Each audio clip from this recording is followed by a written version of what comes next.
good morning. Good morning, members of the MAG 911 Oversight team. This meeting is now called to order. For those around the table, please turn on your microphone when speaking so that those joining virtually can hear you. For those participating via Zoom, please remember to unmute your device before speaking and mute when you're not speaking to create a positive experience for all attendees. When speaking, please state your name when making comment or asking a question. Phone participants should use *6 to mute and unmute and *9 to raise their hand. The MAG public comment process provides opportunities for members of the public to comment on items scheduled on today's agenda or on items that fall under MAG's jurisdiction. 2 opportunities are provided for the public to comment, including a call to the audience and action items to be heard. MAG also provides the opportunity for members of the public to submit written comments via the MAG website prior to the meeting, as long as the comments are received at least 1 hour prior to the posted start time for the meeting. If you would like to comment on today's meeting, please fill out a white request to speak card from the MAG staff. Please be sure to indicate the item for which you want to speak and give it to a designated MAG staff member. If you are parked in the garage, remember to validate your ticket. Parking validators are available on the information table. For those who purchased a transit ticket to come to the meeting, please see staff for a ticket.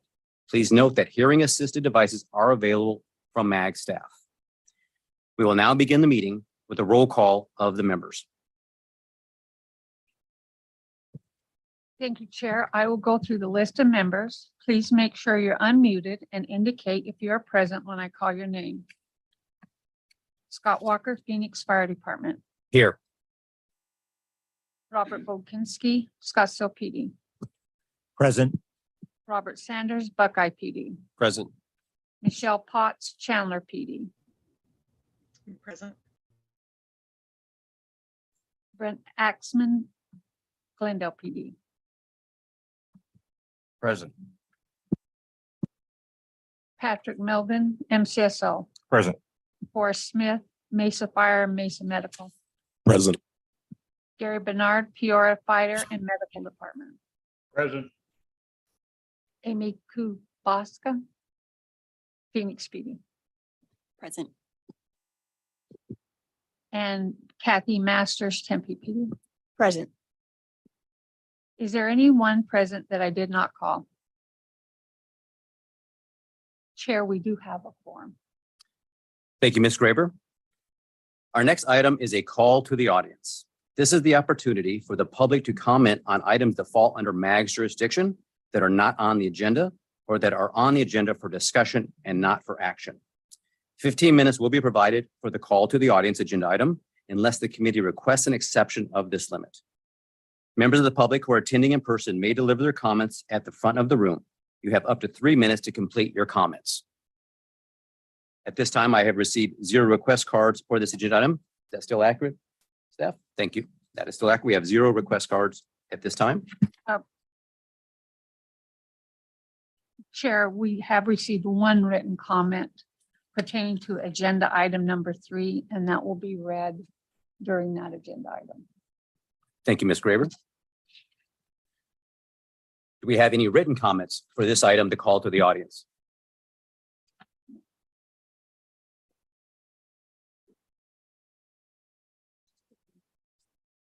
So that's just the one that will be read on 3. Thank you. So no written comments for call to the audience. Thank you, Ms. Graber. So the next item on the agenda is the MAG FY 2024 PSAP Annual Element Funding Request and FY 2024 through 2029 Equipment Program. The committee will be asked to review and recommend approval of the MAG FY 2024 PSAP Annual Element Funding Request and FY 2024 through 2029 Equipment Program. Liz Graber will provide a report on this item. Ms. Graber. Thank you, Chairman Walker. So the fiscal year 2024 budget, we have several areas with PSAP requests and upgrades on our on our additional workstations. We have Chandler PD is requesting 1 additional workstation. Wickenburg is requesting 1. Scottsdale PD is requesting 2. Tolleson PD is requesting 2. Mesa Fire is requesting 3. Goodyear PD is requesting 5, and Phoenix PD is requesting 10 for the fiscal 2024 budget. A logging recorder reimbursements have been given by Gilbert and by Apache Junction. Apache Junction is also requesting 1 additional position. Our upgrade projects for fiscal year 2024 will be for Avondale PD. Let me see, make sure I get the right ones here. Avondale PD, ASU PD, Gilbert PD, Peoria PD, and Wickenburg PD. Those are identified in the budget as well, along with the necessary components that we need to put them on the network. Then we have our monthly reoccurring costs. These are to our providers, whether it's for the 911 network or for the telecom providers while we're in the current status, and I'll get into that in a minute. We also have maintenance personnel in this budget, along with their fringe. We have personnel that do 911 call management. As you recall, we do 911 wireless call routing with selective routers and our own closed 911 network. We manage approximately 85% of the 911 calls that go through the region, and we have personnel dedicated to that as well, and also personnel towards GIS, our mapping, and that update the mapping and also do wireless call routing. And then we have administrative staff to assist with administrative duties. So those are the personnel that we have in there. Just to help you understand how we break it down, PSAP expense means any expense that's on let me make sure I get the right column. Under cost center, where you see PSAP request, that means it's directed to the PSAP itself, whether it's equipment, an upgrade, spare parts, support from their 911 vendor. It also includes the maintenance team and the upgrades and additional equipment. So those are all under the specific needs of what the PSAP needs day to day. When you see network that has to do specifically with the 911 network, as I said, we have our own 911 network that we have, a diverse network with 2 network centers, one in Phoenix, one in Mesa. And that's where our equipment that does the routing for the wireless 911 calls is located. So when you see network, that's what those are dedicated for. And also NG 911, that's our next generation 911 project. The state is in the middle of a statewide NG 911 project, and we are a part of it. The state, as a point of as a background point, they did an RFP that was awarded for a next generation 911 core services. And this is the IP platform that all of the PSAPs are needing to move to. And so Arizona put out an RFP and awarded to a company called Next Gen Communications, and they're providing the idea going from that award was that Next Gen is providing a 911 network for every PSAP outside of the Phoenix area, and that MR 911 would keep their current 911 network, and having the 2 networks would act as diverse networks so that if there was any sort of an outage, that one network would still be working if the other one didn't, and we would be able to, once we get completely cut over onto the NG 911 platform, we would then be able to start developing how we could back each other up so that if, let's say, Tucson loses their calls or that area loses their network, how does that look with Phoenix and vice versa? So that will be planned after we get through getting everybody onto the IP network. And then we'll start through governance and policies and budgeting that next project. The 1.67 admin, that is a percentage that the Arizona state statute allows for administration costs 5% is allotted, and that's in ARS 41701. In there, they allow for 5%. 3% of that goes towards or 2/3 of it goes towards the state 911 office for all of their administrative needs. And then the other 1.67% is divided up among the 911 systems throughout Arizona. And the state does it according to your budget size. We get approximately 150,000 out of that. We use that to pay for the administrator, to pay for the personnel costs for the administrative assistant, as well as any overages go towards sending our technicians if they need to travel or anything that has to do with certification. If there's any monies left over in that, that's what we put it towards. But that is not the other personnel that we have. You'll see them divided up under maintenance and under networking. So those are not part of the administrative percentages. Those are come out of 911 funds that fund maintenance and 911 call management. So our total for the fiscal year 2024, our request on this budget is $9,245,638. That's and as a reminder that we do have the ability to, once a budget is approved by regional council, that we have a 10% leeway that if we find after regional council approves a budget, and we've done this in the past where we needed to add an item, as long as it doesn't impact anything over 10%, it does not have to go back through the regional process. It's just discussed between the 911 PSAPs and this committee. We had a few in 2007, Phoenix PD's project at that time put it over the 10%. And so we did go through the appropriate steps to get that approved, but we do have that type of leeway. And on that, I'll answer any questions about the budget if you have. Madam Administrator, Patrick Melvin, Maricopa County Sheriff's Office. I noticed that on the 22nd of September, the PSAP Managers Group, the vote was 11 ayes to 7 ayes. Can you elaborate on that a little bit? And my agency is one of the agencies that voted in the negative. Absolutely. So I have items that the PSAPs discussed that there were concerns, and I'll review them with this committee. One of the concerns was the overtime that was listed that we have in fiscal year 2023.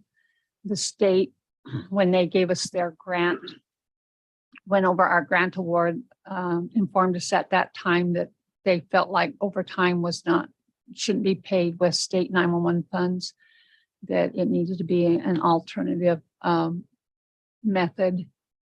After discussing with the PSAPs in the April 14th meeting, I had a conversation with the state, Stephen Jenkins from the state ADOA asset office, and he said that we actually can use 911 funds to pay for overtime. So we can't run 911 without any overtime. It's really important to have a 24/7 on-call and technicians that can help. So they reinstated that, and the concern by the PSAPs were that the state would have in a line on and would reject that again. And I still have to submit it as a MAG budget. I can't not put something in because of fear of what the state may or may not do. Wireless cost recovery reimbursement was brought up. Gilbert was concerned that we were still paying wireline costs. They had read a news article that said that that was not the case anymore.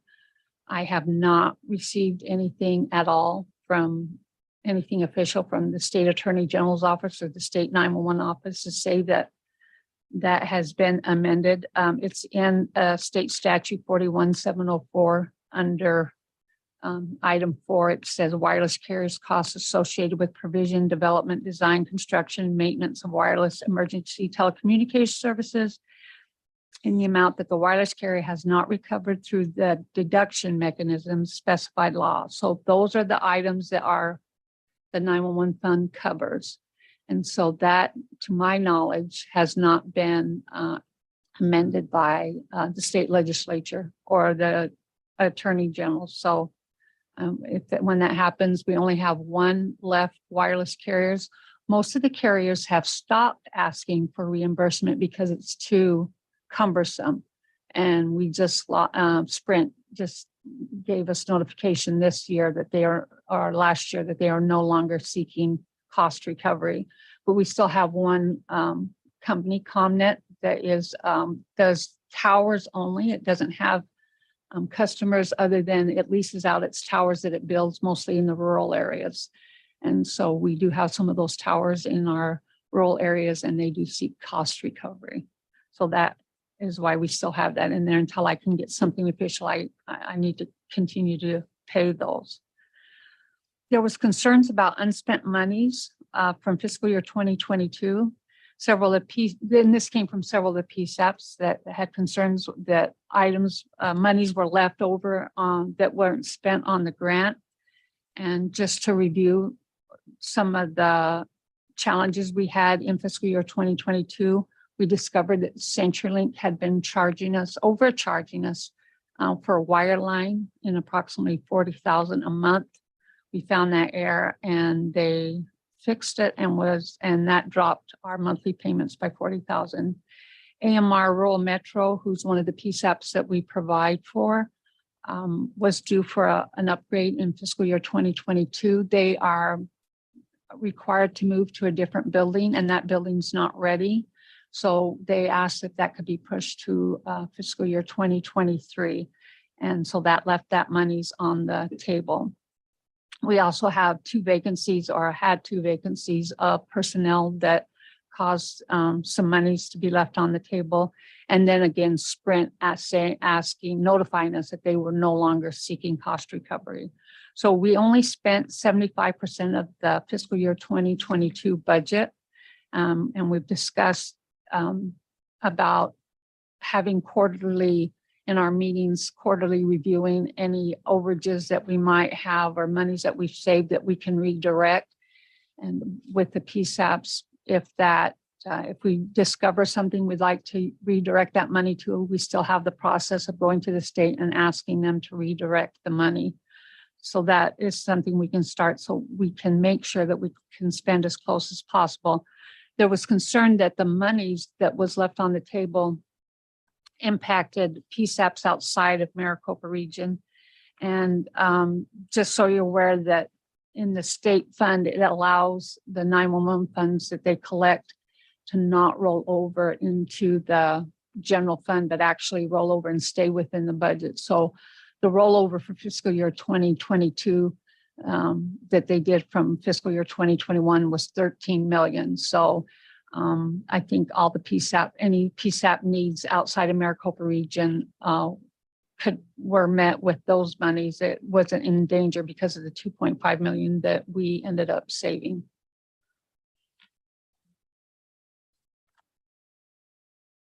Network cost. We had a PSAP bring up the components with the network. If you look at your worksheet, and it is, let me see, make sure I get the right one. It's starting on page 1, a line item at the very bottom, 44, all the way to line item 64. So as we said, that we have a network, and those items are needed. Some of them are SBCs. These are firewalls that allow us to bring in IP and monitor the network. Our first priority is to secure our 911 network. We can't have any nefarious things come across there that could cause problems for agencies not receiving 911 calls. So we are really careful about security. And so a lot of those components, when you do an upgrade, are part of that upgrade. And so with all the 5 projects we have, those are the components they need for the network. And those components are vendor neutral, so no matter which 911 product the PSAP picks, these items are required as part of that upgrade. So no matter what, where you go with Vesta or Viper or Guardian, these components are required. They asked why we couldn't use state 911 network because of that cost. And as I had said earlier, when we set out for the NG 911 project, we wanted to have 2 networks so that we have that diversity and then we have that emergency contingency in case there's a 911 outage. We've had states that have put everything on one network, Massachusetts, Washington over the years. And when that goes out, then all 911 centers don't get calls. And it's not that their calls go anywhere else, they just don't go anywhere. So we didn't want Arizona to be in that situation and why we have the diverse. So yes, it would be cost savings to all be in one, but we feel like the diversity is needed there.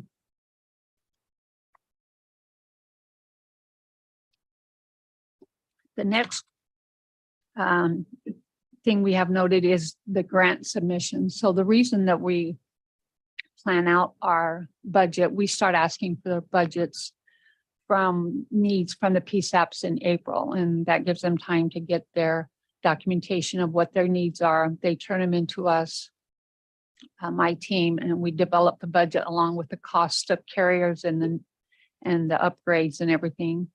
And in our June PSAP managers meeting, the PSAPs that are getting additional stuff, additional items are able to justify and talk to the committee on why they're needed. It's not a voting, but it's a let's talk about the budget and this is what we need and this is why, and they explain each of their agencies' need. Then the budget is prepared and for a recommendation vote in August. And then when that happens, when they give a recommendation, if they give a recommendation, then it goes to this committee for your recommendation. Then it goes on to the city manager, regional management committee, and then regional council. Regional council is the one that approves the budget ultimately. Once regional council does, that's what I use to work to enter for the grant, the 911 grant that the state has.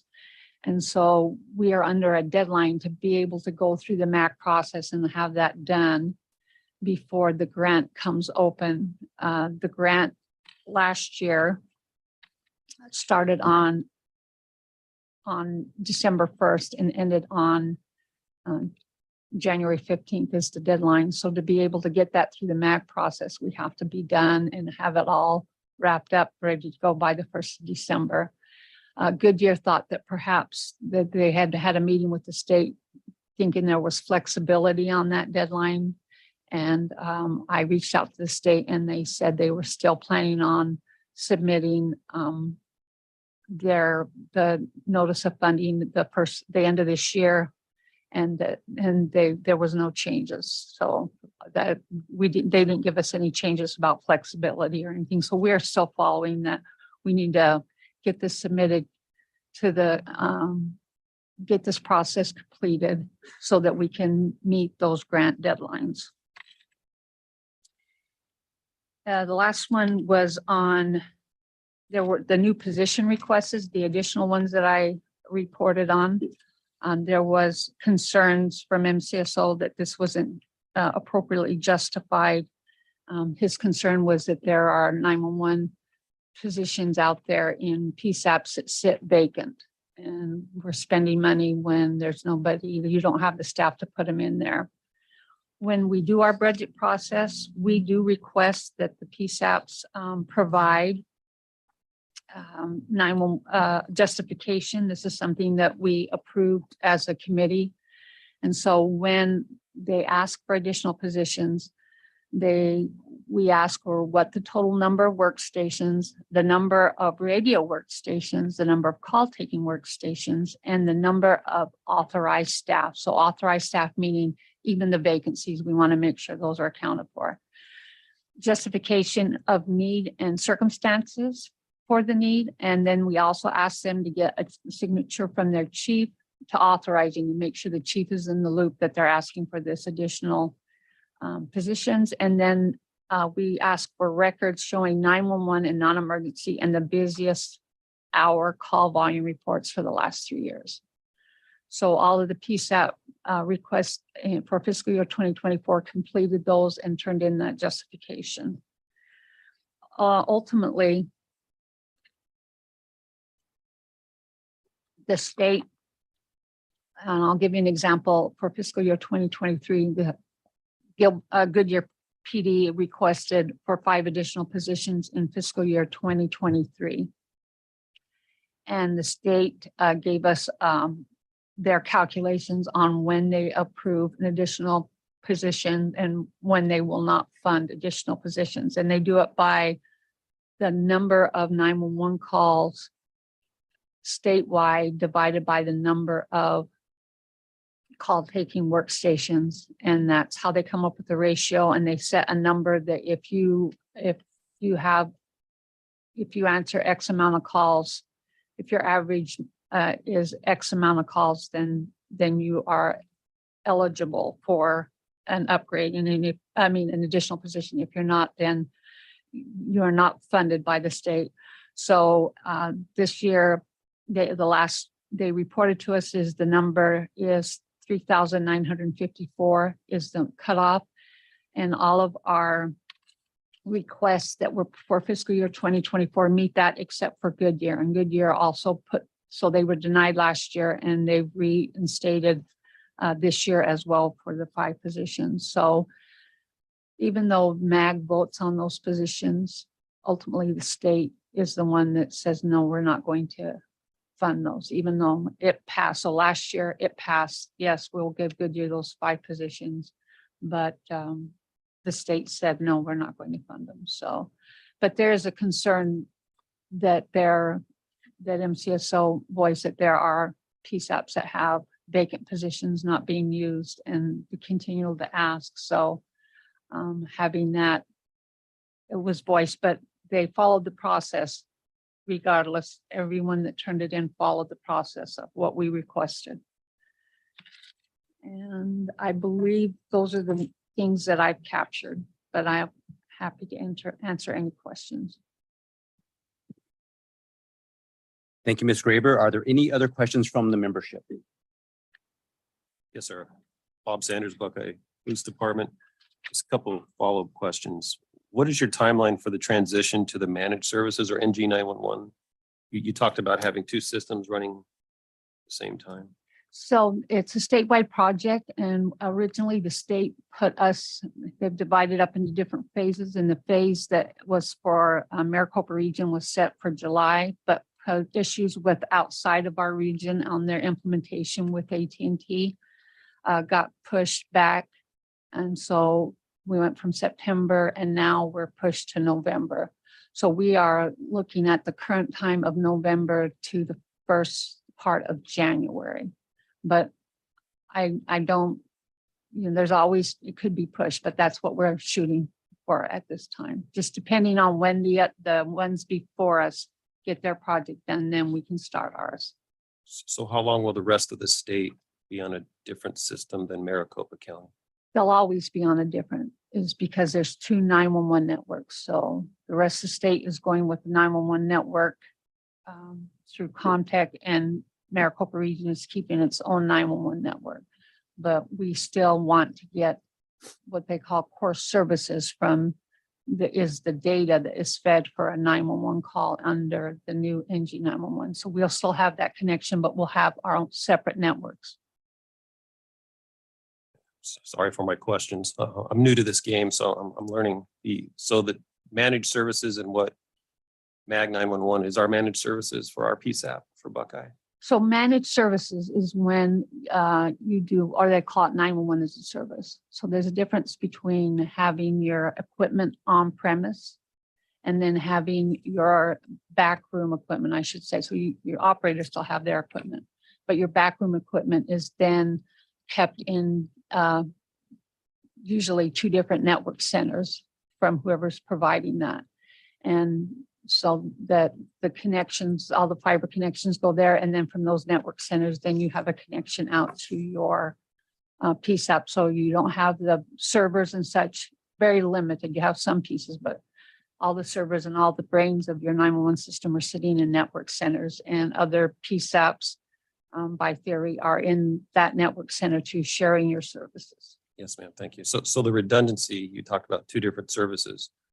So if Buckeye PD's PSAP goes down, well, my understanding is it's very difficult to just flip the switch unless it's the MCSO, which causes, there's other concerns there.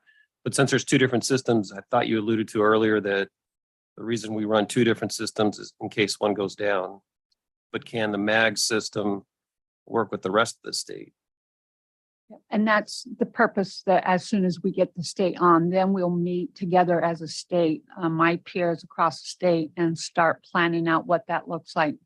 Because technically you can share the calls or connect or divert, but you have to also look at governance and policy.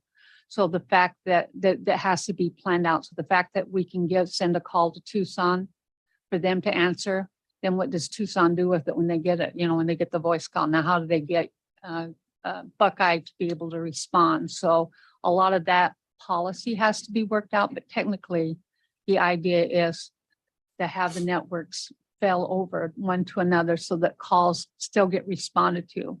And so the PSAPs throughout the state will need to plan out, okay, if this happens, this is what we will do to get Goodyear their information, or MCSO, or however that looks. It's going to take a lot of policy planning, but the technology is there for us to use. And that's why when they did the RFP, they designed it that way so that Maricopa region would keep its 911 center and the 911 network, and then the vendor would provide the network for everyone else, and with the possibility of connecting and interfacing with Maricopa region. And so that's how Next Gen Communications was selected, because they had that in there. They had the best plan to be able to do that. All right, so I'll use my PSAP manager's lingo, the hot seating. Yeah. As hot seating is where I can pick my laptops and go somewhere else and still connect. Is MAG, will I have that a bit capabilities? So that's different than so managed services has to do more locally.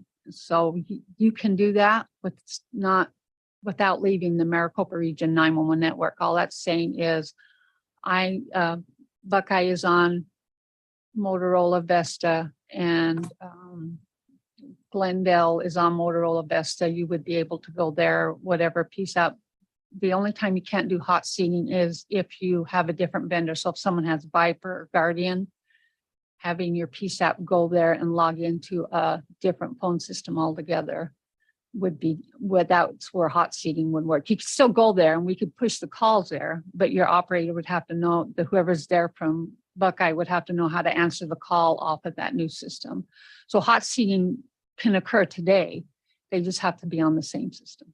And then you reference what the cost savings of switching, what would the cost savings be? Cost savings for switching. You talked about earlier about cost savings to NG 911 or the. Oh, I couldn't give you a number, but it would at least take down all the 911 networking portion of our network, which would, I don't know about the state, but our portion would be approximately $3 million that we spend towards our network.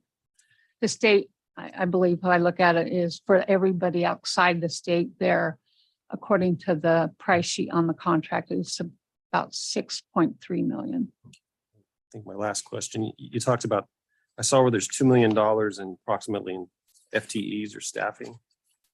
Is there an increase in staffing being requested moving forward? We did not make an increase. We did not ask for a new position. Thank you. Kathy Masters with Tempe Police Department.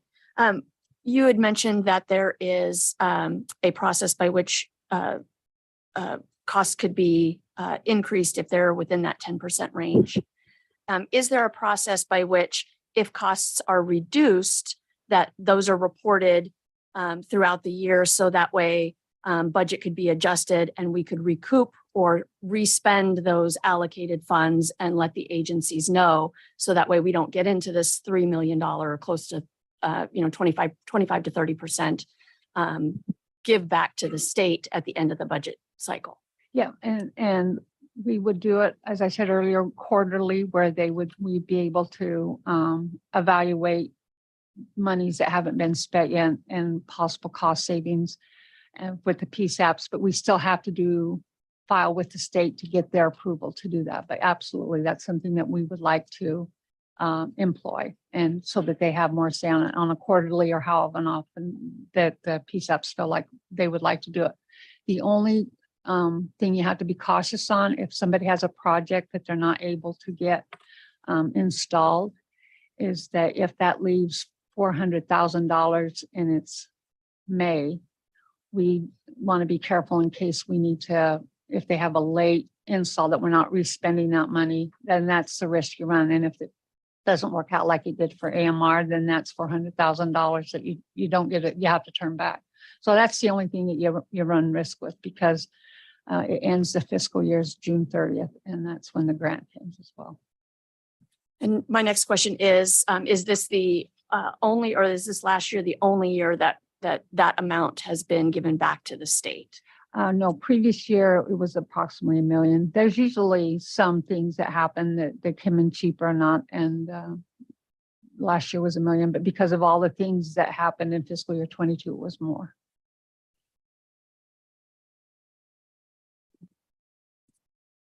Thank you, Ms. Graber. Any other questions from the committee? I have a question on the money that's returned. It goes back to the state? Is that what you're saying? And is it something that can be, does it roll over in the state budget? It can be utilized the next budget year?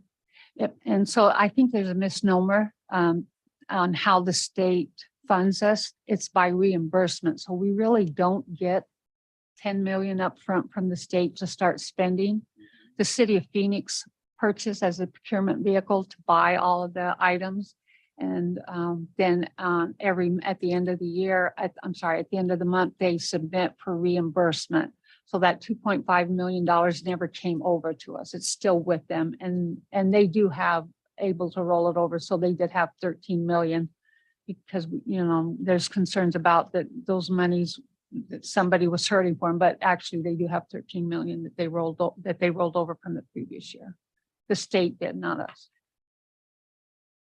Okay, and it's just an editorial comment, kind of the discussion earlier. You talked about redundancy in the systems. Maricopa County's on-prem system, is that my understanding? And the state system is a cloud-based, pretty much. It would seem like to me that we should migrate or consider, or maybe you have, of utilizing each systems to back up each other, if that makes sense. Where Maricopa County system could utilize the resources at the state as a backup, and the state could utilize the Maricopa County system as a backup. Some type of joint.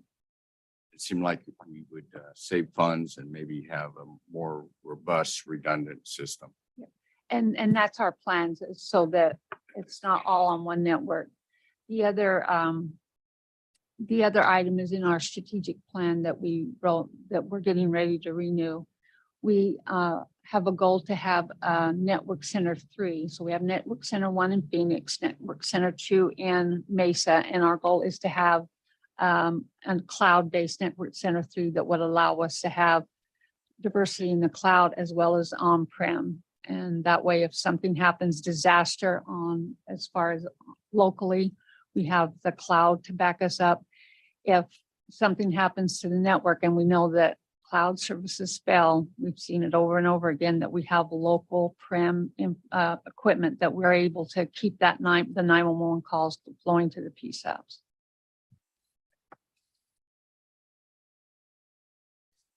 Any other questions from the committee?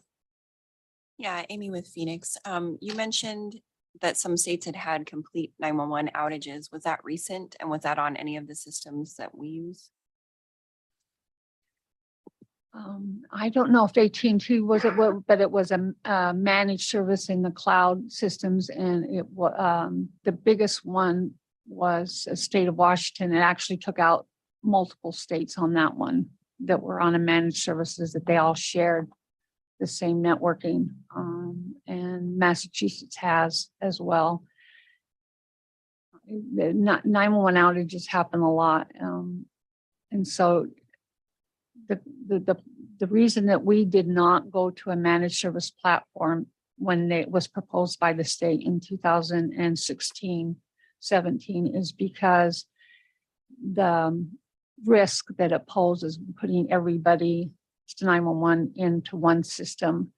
The rest of the state, PSAPs, Southern Arizona, they went ahead and went with managed services. And I can understand, each PSAP's needs are different and areas needs are different. And so I can see the benefits of having that, but there would be areas in Pima County where all PSAPs would go down for an hour. And like I said, it's not our calls are being rerouted. They don't go anywhere. And so that's the risk that we did not want to take then. And I think that's what we're going to study again with the 911 study group is what's the next step? Because we do need cloud services. We want to move to that, but we also have to be very cautious when we're dealing with the 911 system.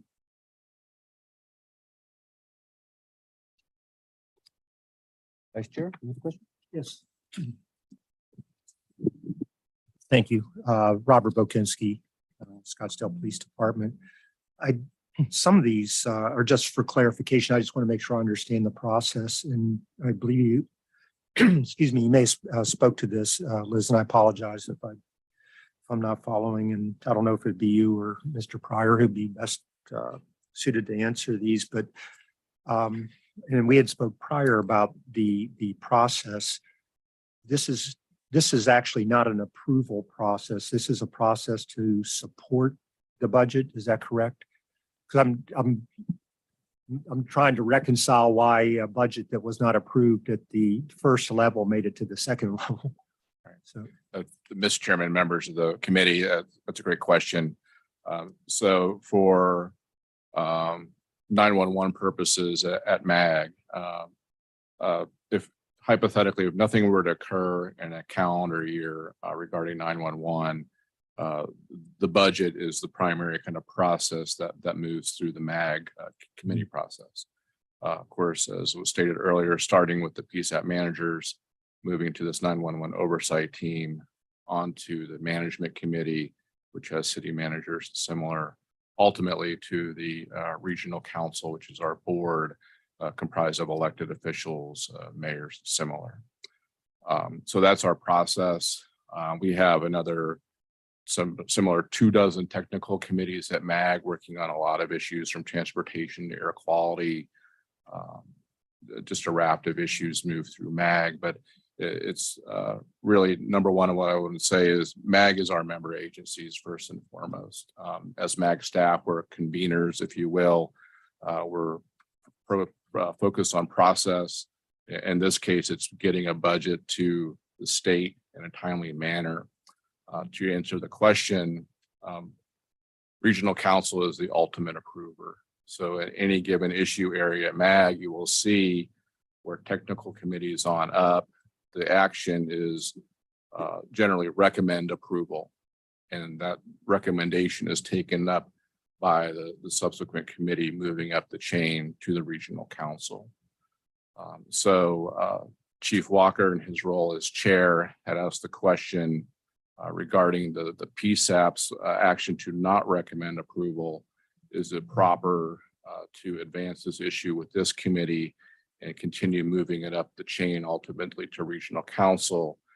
The answer is yes, and we did check with our legal counsel on that it is proper. Our legal counsel stated not dissimilar to at a city example from a planning and zoning body that would recommend, do not recommend, but ultimately it's the city council that takes up that action and approval or disapproval of that case. So a little analogy there. To answer the question, yes, given the issues that were stated at PSAP managers, voted 11-7 to not recommend, but it's up for consideration of this body to recommend approval moving forward. Excuse me. No, thank you, Mr. Pryor. Just looking at the big picture, I'm trying to see this moving down the road, and I'm just wondering if at some point, some committee is going to say, this is not a good look, where you had the technical experts or the operational experts not approving this budget. And I don't want it to be deep into the process before it gets moved backward for comment or, whatever. Do we know, is there any process to address or speak to, or what the PSAP managers, any of the issues that Liz just shared with us, or do we just, they're just noted? Just trying to, again, understand that. I just think it'd be nice if everybody was on the same page. Mr. Chairman, members of the committee, that's a great point. And the PSAP managers have now not recommended this twice. So the first time was an opportunity to go back and vet the issues. So that was done at last week's meeting.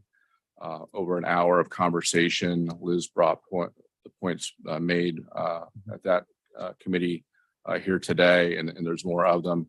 I think there's opportunities to keep working on processes, both technical and policy, in terms of how we address regional 911 issues. Those are opportunities at hand. I think we, again, focused on budget as one issue to move forward in a timely manner. We can take up other issues and concerns.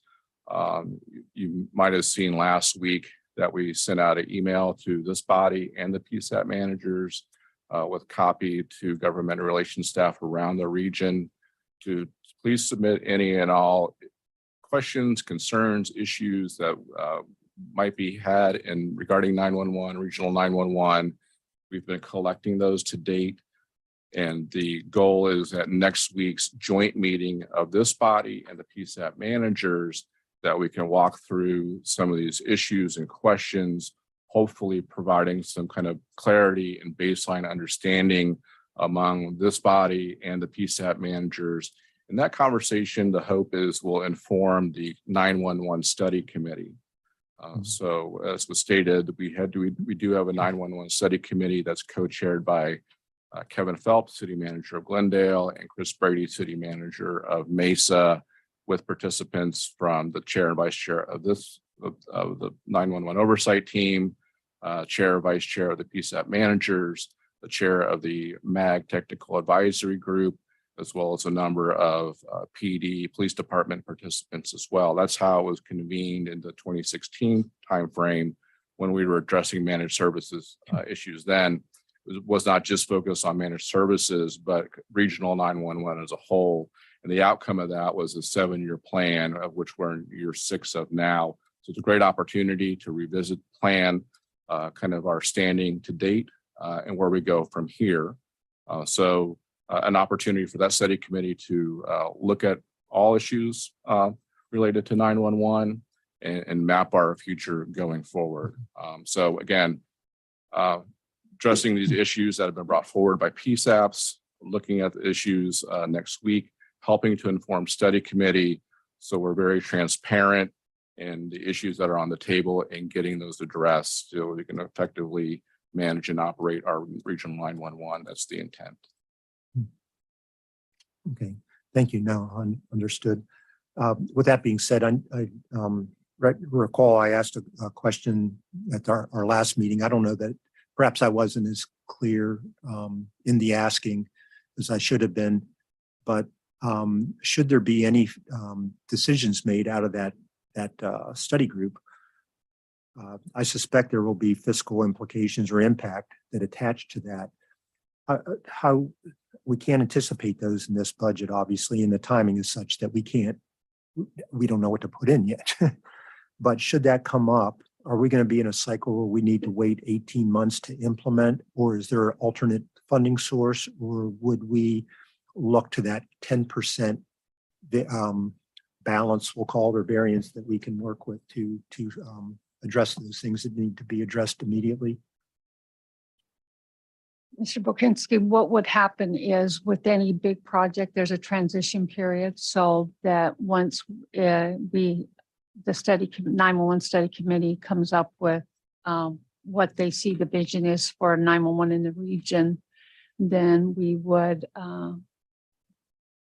start putting in what numbers are with that, and then we would approach the state on our needs, and we would include transition cost of whatever that looks like. And we also, as you remember, do a 6-year forecast. And so we would build that in as well to show so that in my experience, I'm not sure that the fiscal year 2024 budget, like I said, is going to be, will probably be in fiscal year 2024 when the decisions and everything that goes through the process is made. And even if it did, we would have the opportunity to do amendments. We're always allowed to do budget amendments within MAG and within the state grant process. Thank you, Ms. Green.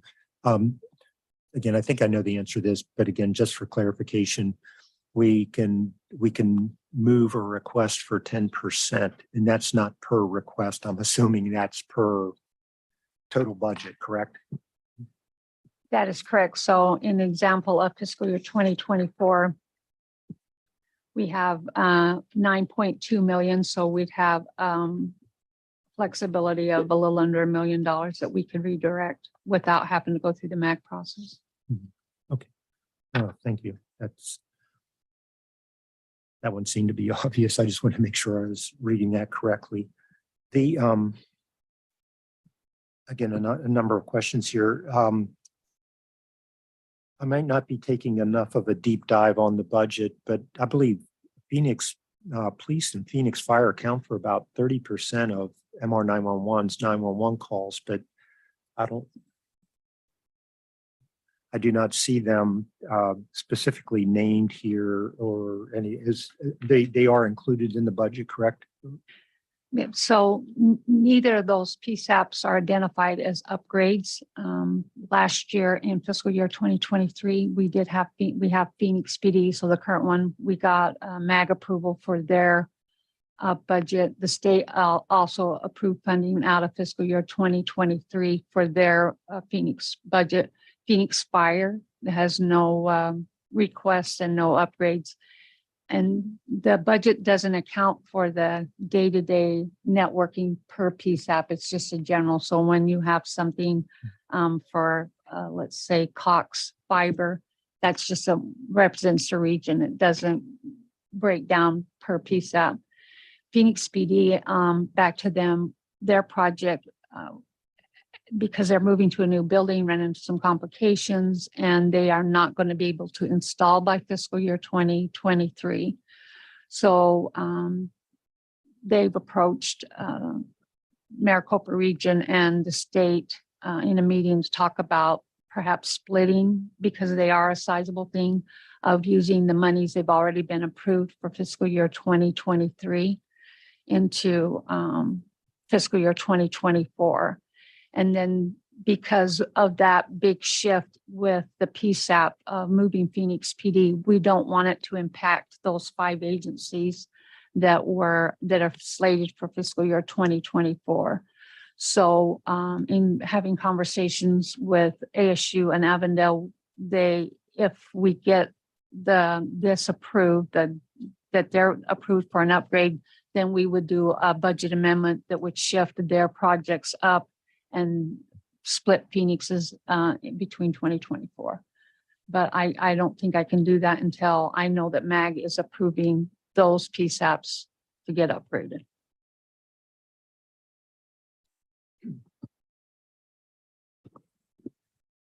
Thank you.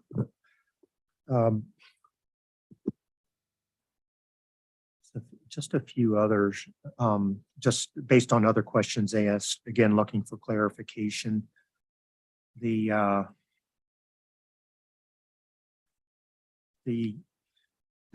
a I think there's a, excuse me. Apologize for not getting water.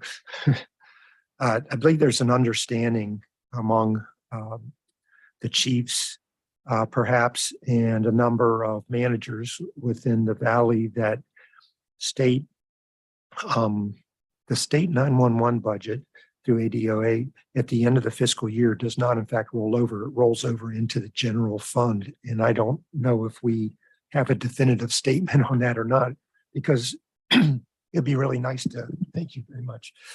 It'd be very nice to clear the air on that and make sure there's a absolute understanding on that. So, and I researched that very thing, Mr. Bokinski, and I discovered that if it's online, that they put the state budget online. So fiscal year 2023 shows revenue for the Emergency Telecommunication Fund and expenditures. And it actually shows fiscal year 2021, 2022, and then 2023. And in there, they show the ending balance that was rolled over from year to year. And so from fiscal year, then this is a state, this is an MR911, just make sure we're all clear on that. They rolled over in fiscal year 2021, 15 million, a little over 15 million. In fiscal year 22, it's 13.7 million.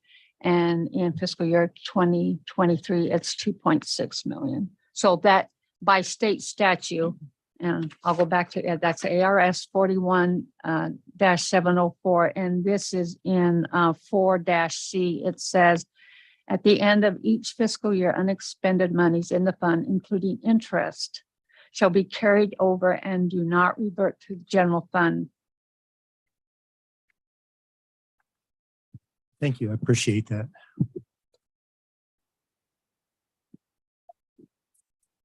And I believe I have one last question. The hot seating. I was under the impression with hot seating, we could take the 911 answering equipment, I guess our version with a laptop of CPE or whatever, but we would be able to move that to any location, just not another PSAP that has the same Vesta or Viper system. But I believe you said that we need to go to a PSAP, which we're already doing. I mean, that's already established. You've done a nice job with that. So is that MR 911's hot seating, or is that how hot seating works? Because again, we're thinking that we can move that anywhere, to public library if necessary. So you have to keep in mind that you're needing to connect to the 911 network. So the fact that you have a laptop doesn't mean you automatically can get on the 911. You can't do it on public Wi-Fi. So you have to be where the networking exists. And so a hot seating would be where you go to another PSAP and be able to get calls directed to you at their PSAP.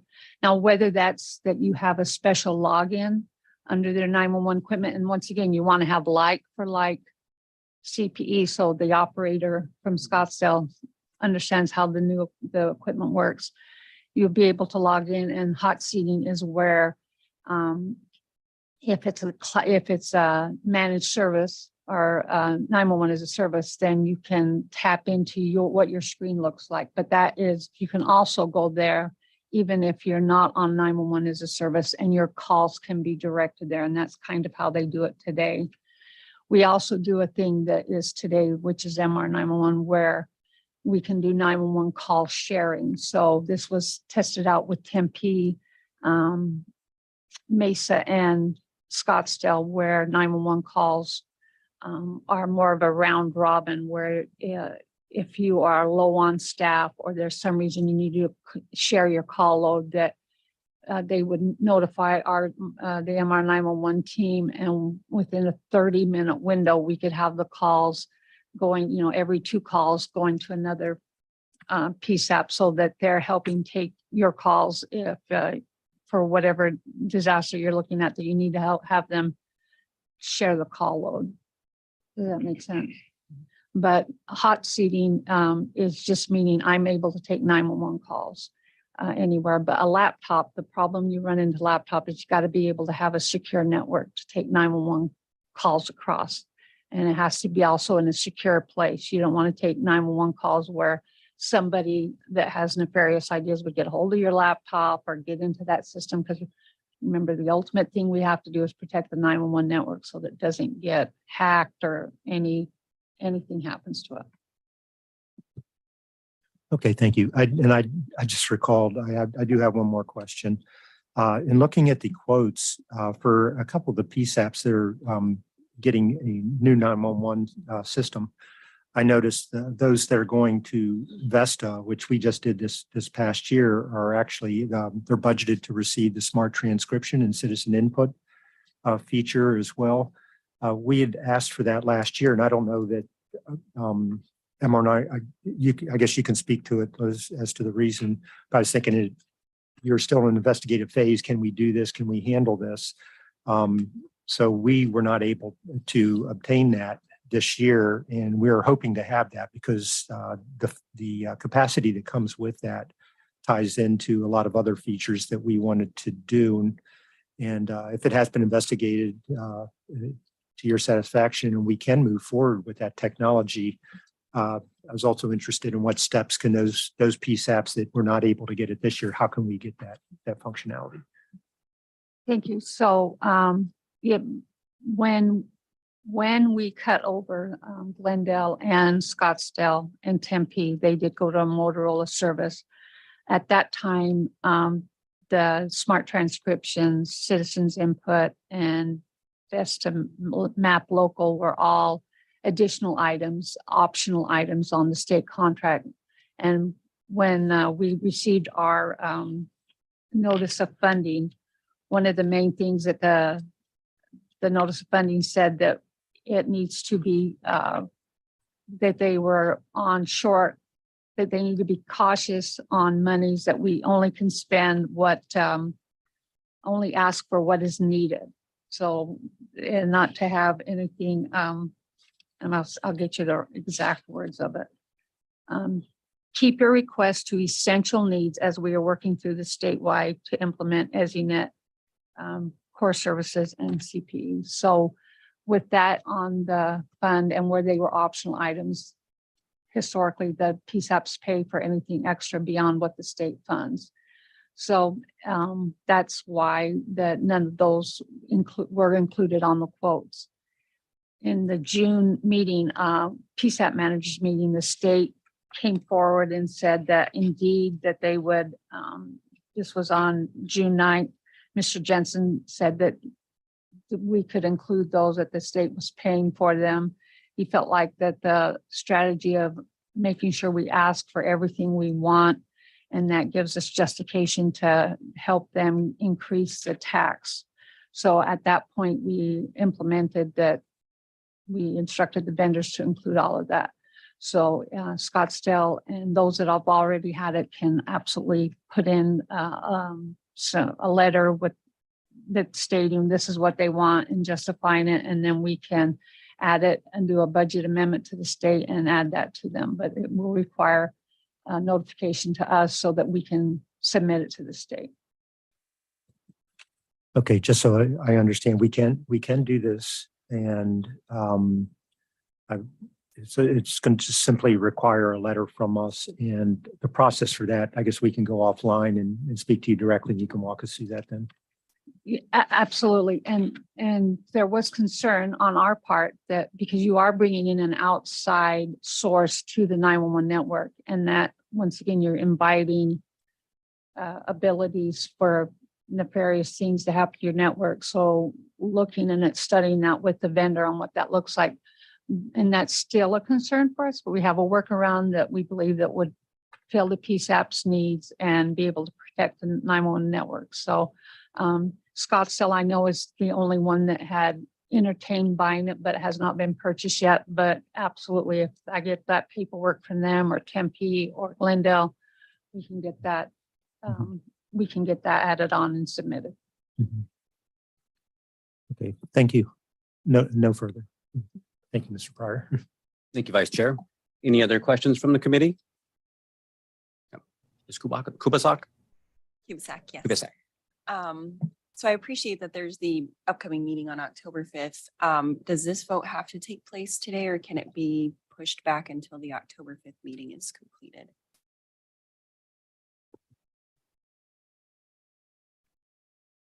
So I can maybe explain why we asked for the vote today, but the meeting on the 5th is more about the 911 study committee and forming that and getting everyone together to put information and direct information to that committee.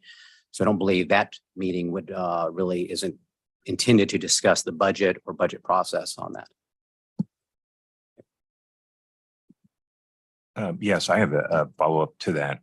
I thought earlier someone mentioned that the PSAP managers and this group would be meeting in a joint meeting. Is that, I've been in contact with my PSAP manager, and I know which way I'm going today if this vote occurs today, but it would be, I would be more comfortable holding what I'm going to do today for that second meeting, if that's what I understood that meeting to be. If that makes sense. So, Mr. Melvin, there is a meeting on October 5th, and that is the meeting where we, as Mr. Pryor mentioned, we're bringing in the PSAP managers to the 911 Oversight Committee. It's really about discussing concerns, issues, also then pointing those at the study committee that is being formed. The goal is to build that next strategic plan, really provide direction for the region, where we're going to go as a region. So that was the intention of that meeting more. What comes out of that meeting, I don't believe would allow us to really plan for in a budget, because that is going to be the beginning of that process. And as Mr. Pryor mentioned, from that committee and chaired by our city managers, that is going to be a process and will take some time. So we're bringing this item forward today, as has been mentioned and Mr. Pryor mentioned, is because we are up against timelines with the state. The state is ultimately who funds the MR 911. It is, in my opinion, that we ensure 911 management and services and routing 911 calls in this region occur. The state has, at this time, as we've said, we've asked and has not provided any direction, but we're assuming that will be same as last year's requirements. And because we are just one step in this process and really making a recommendation ultimately up to and through the executive level, who will then make an approval, then comes back to MR 911 to then go through that grant process. It is important we have time to do that. We will be quickly getting to the end of the year holidays and, trying to form a committee, executive level committee with mayors. There could be challenges with that. If we miss our deadline, the state's position has been deadlines are hard and firm. And if we miss them, then there is the potential. I don't know what the potential would happen because we haven't met that, but the potential that we could not be funded because their position has been directed to us that dates are firm on deadlines. So that is why we wanted to bring this forward. I appreciate the comments and questions. And certainly we would rather have, the PSAP managers had make a recommendation to us to approve, and we could review this as we have been. A lot of great questions been asked, and obviously a lot of insight and thoughts been put into this, that we could be comfortable moving that forward.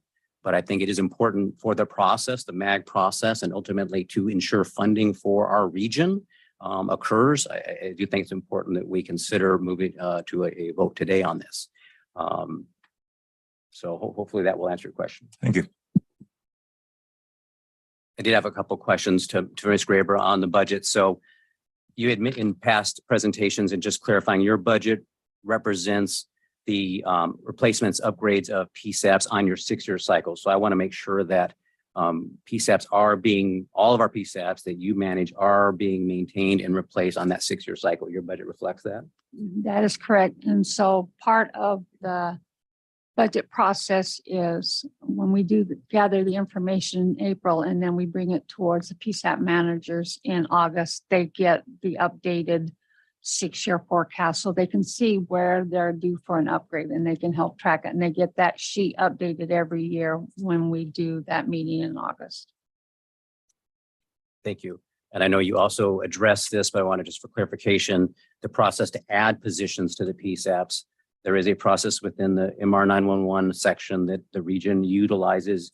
You utilize that process to enter these into your budget. Ultimately, the state will decide if those are funded or not, but you followed the process to get these into the budget. Is that correct? Correct. The working group, the governance working group came up with some guidelines of what they wanted the PSAP managers to provide to help make a decision on adding additional positions. And then we also added in June PSAP managers meeting, they had an opportunity to review why that justification, so questions could be asked without having to be the same day as a vote would be. So that's why the June was created.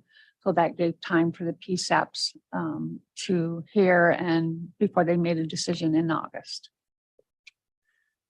And also for clarification, at the, I'll say first, technical committee or what we call PSAP managers meeting to review the budget and to vote to either recommend or not recommend. Robust conversation. You have multiple takeaways. Those are the takeaways and items, action items you received and that you addressed to this committee that you took back then to a second meeting to the PSAP managers and provide that information to them. Is that correct? Yeah, they requested a line item budget, which we provided along with quotes for some of the projects. The problem with quotes is that I requested quotes in July, even prior to the August meeting, and vendors are slow to provide us with quotes. I don't know if it's hesitation because of supply chain issues or what, but not all the quotes had been turned in by the vendors. And so we presented what we had. And sometimes when I do a budget this far in advance, I have to do a placeholder because I don't know exactly how much it's going to cost, but I can get an estimate from previous purchases. And through that, we can put a placeholder. When the project comes or when the purchase comes, then we look at how much it's really going to cost, and we get that trimmed down to the penny, because part of the procurement system is I can't purchase anything unless it matches exactly the quote to the purchase order to the invoice. So the quotes do get, but I do have to have a placeholder. So that was one of the struggles we had, but all of that, what they requested, we gave to them. Thank you. And so then at the second meeting when that occurred last week, then it was still voted to not recommend moving forward. Did the PSAP manager group, did they give you any specific takeaways? I think it helped this committee maybe to better understand why they didn't vote to move forward. Were there any specific takeaways or action items that need to be delivered back? Or can you help us understand any direction on that? There was nothing that was brought forth to the group to do after it was the budget was received an A vote to then for me to go back and do what things I needed to do to resubmit the budget. None of that was provided to me. There were requests by PSAP managers during our discussion, which example would be the grant process, when Goodyear said that they had met with the state saying there was 911, that there was flexibility in the grant, according to speaking with Travis Jensen. I followed up on that and made sure, is there flexibility? And if we had that possibility, and his reply did not indicate there was any flexibility. Go ahead. Mr. Chairman, if I could, during the vote, as was mentioned during the meeting, there was a lot of conversation and questions asked and a lot of addressed and covered here today. During the actual voting, among the nay votes, there were no explanations provided as to explain those no votes. So I don't know if that helps answer your question. It does. Thank you. I'm just trying to get, again, for myself and hopefully for the committee to better understand where we stand, or if we're delaying would have us an opportunity to resolve any issues. But at this point, we don't have any issues to resolve, to hopefully that they would be comfortable within recommending. So that's what I was thinking. That does help. And so, to Mr. Atkinson, I apologize, that's incorrect, but your question about the cloud-based services and on-prem, I'm certainly a very, very strong proponent of cloud-based services. I do think that in, dispatch CAD systems and regional 911 systems, we need to be cautious between on-prem and cloud-based. I think redundancy is the solution. Having on a worldwide scale, recently we saw the UKG, or what we also call Telestaff, cyber attack and took down multiple systems across the world, was a cloud-based system. Departments or organizations that had backup on-prem were able to weather that storm much better than others. So very cautious about both. I think redundancy is the key to what our important role of 911 call routing, dispatching, providing public safety to our region, our community. And that fundamentally is my priority, is to make sure that we do not interrupt service delivery to our region. So I fully support looking at cloud-based and how we can incorporate MRO, I would be a strong proponent of that as well. And I've already mentioned, I believe, to Mr. Melvin, is the timeline constraints with the MAG process, and then we'll deliver a budget that can be entered, that can be, reviewed and approved or modified by the state in order to ensure we have funding for MR 911 into the future, and not to miss those dates. So I do believe it is important that we take a vote today to do that. These issues that we're addressing, there's an opportunity next week, and with the study committee that we're forming to address the concerns or issues that are out there that others may have. I think that is the right place to address those issues. I think, the budget is one item that we need to make sure we're funded and we can continue to do what we do. And if there's a better way of doing it, we can come out of that 911 study committee and find a better way of doing it. And I think we would all certainly support however we can better serve our community. I think we would all support that. So that's my position on that. So that's all the comments or questions I have. Any other comments from the committee? Kathy Masters, I'm sorry, just have a question. Seems to be some pressure to make a decision today. And so my question is when is this deadline? When is there time in order to make a right decision versus a fast decision? So when is this deadline that we're facing in order to have it through the final process, through MAG, in order to get it to the state? So the state did their notice of funding on December 1st. And so we're anticipating that because in the email, they did indicate they were going to open up the notice of funding for December 1st. Before I can apply for the grant, I need to have a budget that's been approved through the MAG process. And because this is the second of 4 committees that need to go through it, I think that's the timeline, and Mr. Pryor can correct me if I'm wrong on any of that. Yeah, Mr. Chairman, to the question regarding process. So the MAG Regional Council generally meets every month except for the month of July and December. So there is an October Regional Council meeting near the end of the month. There is another Regional Council, the last one of the schedule for the year at this time is November 30. So that's the last day of November, coming up on the December 1. So there's some concern in terms of buffer, even among those committees being management and regional council. If and when there were to be issues there, is there enough time to address them and still meet a December 1 timeline? So that's kind of driving some of this as well. Yes, this was listed as a special meeting to review and approve. So was this not the regularly scheduled meeting, or is this a special meeting for this purpose to review and approve? I guess my real question would be, can there be another special meeting to review and approve? So our last scheduled meeting that we had approximately 2 weeks ago was our regular meeting that we normally would be reviewing and voting on. That this item was brought as information only because the first meeting of the PSAT managers had not approved to recommend. And so this was special called. I think the challenge is, yes, we could have no special meeting, but we are going to start putting pressure on the other 2 executive level groups that would have to have special meetings. And again, concern is we're talking about mayor, higher level government mayors trying to, around the holidays, is it going to be possible that if we were to do that, to get them to have special meetings as well?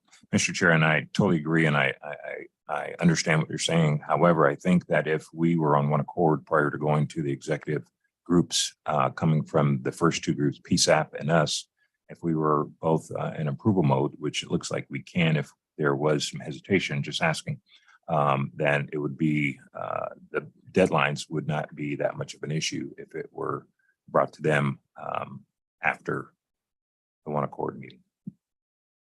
It's my 2 cents.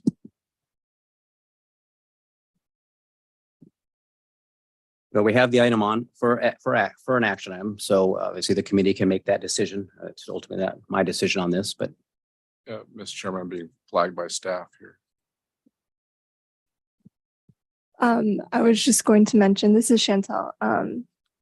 As far as the October management process goes, the October management items are due to our other MAG staff today. Mr. Chairman, so what Chantal is saying is we build out our agendas for review by the respective chairs. The next one is Management Committee. Jeff Tyne, City Manager Peoria, chairs Management Committee currently. So we are preparing that agenda for submittal to the chair for his approval, review and approval, as we will, our schedule is to formally post that middle of next week. So it's another timeline consideration. Thank you, Mr. Pryor. So in order to meet the deadline of the next meeting, today is the deadline for us to take action in order to get it on that next regularly scheduled meeting for the management committee. Yeah, Mr. Chairman, as MAC staff, we work at the pleasure of the committee. We'll accommodate as needed. Thank you. Just a note too, Mr. Chair, before you solicit any motions, we do have a public comment that needs to be read. It came in via email. I think Liz is going to read it. So are there any other questions on this item? Okay, then this item is on the agenda to recommend approval of the MAG FY 2024 PSAP annual element funding request and the FY 2024 through FY 2029 equipment program. Prior to approval of this item, do we have any members of the public who wish to comment on this item? I have received 0 requests to speak on this item at this point. That is still accurate. Staff, do we have any written comments on this item? Chairman and members, we have one written comment from Joe Citizens. I will read now. And it's to the 911 oversight team. Is this committee going to pull the partial budget from the PSAP managers meeting and approve this incomplete, inaccurate document? The PSAP managers have been harassed and threatened by Nathan Pryor of MAG to not communicate. This proposed budget does not include any money for Phoenix, the largest PSAP. This stinks of political motivated action, as the head of the 911 oversight team is the direct supervisor of the employee that has submitted the inaccurate sham of a budget. Thank you, Ms. Graber. At this time, could I have a motion to recommend approval of the MAG FY 2024 PSAP annual element funding request and the FY 2024 through FY 2029 equipment program? Michelle Potts with Chandler PD. I vote to, or make a motion to approve the budget. Motion by Committee Member Potts. Do I have a second? I second Mesa Fire Medical. I have a second from Committee Member Pardon me, I second Mesa Fire Medical for a second by Committee Member Forrest. Staff, can you take a roll call of all the members? Thank you, Chair. I will go through the list of members. Please indicate how you vote when I call your name. Be sure that you are unmuted when you respond. Scott Walker, Phoenix Fire Department. Approve. Robert Bokinski, Scottsdale PD. Nay. Robert Sanders, Buckeye PD. Nay. Michelle Potts, Chandler PD. Approve. Britt Atzing, Glendale PD. Brent Axine, approved. Patrick Melvin, MCSO. Nay. Forrest Smith, Mesa Fire. Approved. Gary Bernard, Peoria Fire and Medical. Approved. Jesse Cooper, Phoenix PD. I'm sorry, Amy Bass. Approve. And Kathy Masters, Tempe PD. Nay. Is there anyone I did not call? The agenda item has passed. Thank you, Ms. Graber. At this time, we are going to move on to our next agenda item. Are there any requests from the membership for an item on a future agenda?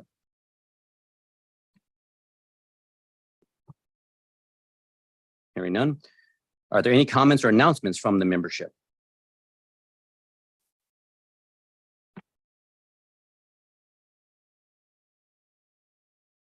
Four nays, 6 ayes. Are there any other comments or announcements from the membership? All right. With that, we will be adjourned. With no further business at today's meeting, we are adjourned. Thank you.